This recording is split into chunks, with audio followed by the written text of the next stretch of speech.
दोस्तों और साथियों, लोगों ने देखा कि आबोताब के साथ मुसलमान वहां रहे, लेकिन ईसाइयों ने मुसलमानों से दुश्मनी के नतीजे में सलीबी जंगों का ऐलान कर दिया।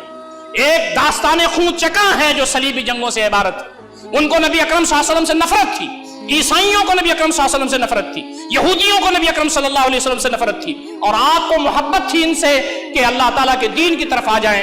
लेकिन अल्लाह रब्बुल इज्जत ने फरमाया कि अल्लाह के नबी, आपकी मोहब्बत की ईसाई ईमान ले आए, यहूदी ईमान ले आए, परेशान ज्यादा ना हो। वलन तर्दा अनकल यहूद वलन नसारा हत्ता तत्तबिअ मिल्लतहुम, आपसे यहूद और नसारा खुश नहीं हो सकते, वो तो चाहते हैं कि आप यहूदी हो जाएं, आप ईसाई हो जाएं।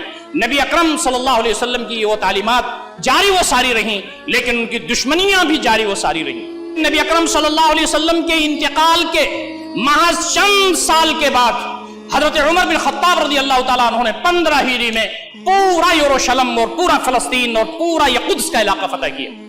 हजरत उमर रज़ी अल्लाह ताला अन्हु को पादरी ने कहा कि हम सरेंडर करने के लिए तैयार हैं, लेकिन तुम्हारा खलीफा आए तब दस्तावेज लिखे, तब हम हवाला करेंगे कुद्स। ईसाइयों ने जो मुसलमानों से छीन के कब्जा किया था, नबी अकरम सल्लल्लाहु अलैहि वसल्लम की पेशीनगोई के मुताबिक हजरत उमर बिन खत्ताब रज़ी अल्लाह ताला अन्हु ने 15 हिजरी में उसको वापस करके मुसलमानों के इलाके में और मुसलमानों के हल्के में शामिल कर दिया। मुसलमान फिर वहां आबाद हो गए, अल्लाह ताला की इबादत करने लगे, मस्जिद अक्सा का तहफ़्फ़ुज़ करने लगे।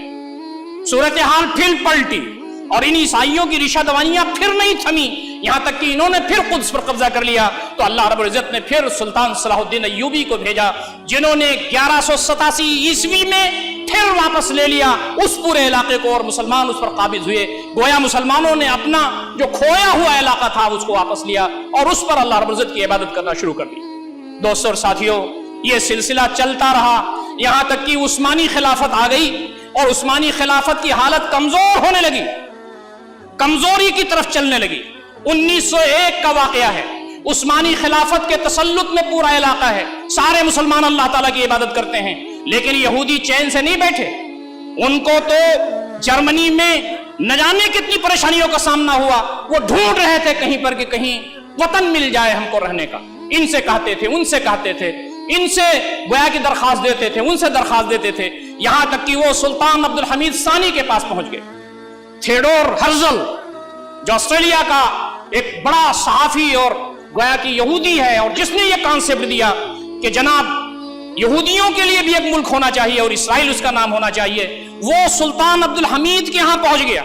उसने कहा कि इज्जत माब जो अल्फाज आते हैं हिस्ट्री में, जो किताबों में आते हैं, जिल्लत के साथ जमीन पर बैठ के पांव पकड़ करके उसने कहा कि सुल्तान अब्दुल हमीद, आपकी जो हुकूमत है आज डामाडोल है, आपके ऊपर कर्जे बहुत हैं, आपके यहां लोग अनाज को तरस रहे हैं, आपकी हुकूमत में अफरा तफरी है, मैं सारे कर्जे माफ करवा देने के लिए तैयार हूं, मेरे पास इतना सोना और चांदी हम जमा करके आपको देंगे, हम आपको इतनी दौलत और कुव्वत देंगे कि आपकी जो हुकूमत है फिर अपने पैरों पर खड़ी हो जाएगी और उसी शान से चलेगी जैसे पहले चलती थी।